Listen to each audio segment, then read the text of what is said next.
પણ બધાનું જ આમાં સેટિંગ હોય છે.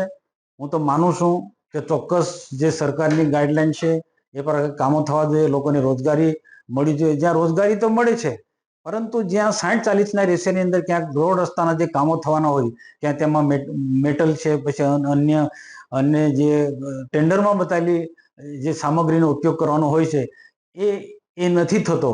તો એ જે જવાબદારી છે ટેકનિકલ માણસો જે તે સમયે જે કામ થયું હોય તે વખતે કાળજી રાખવાનું. આ તો હું કામ થઈ ગયા પછી 2-3 વર્ષ પછી એની તપાસ થાય તો એનો કોઈ સારી રીતના તપાસ થવાની પણ નથી. આમાં કેટલાક આખર પછી નીચેના માણસો મરી જાય, જે મોટા જે માણસો આમાં ઇન્વોલ્વ છે તો બચી જવાના છે.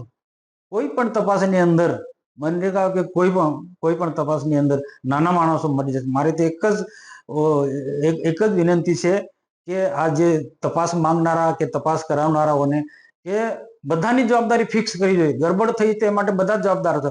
મંત્રી જવાબદાર છે, સચિવ જવાબદાર છે, કમિશનર જવાબદાર છે, ડીડીઓ જવાબદાર છે, ડીઆરડી નિયામક જવાબદાર છે.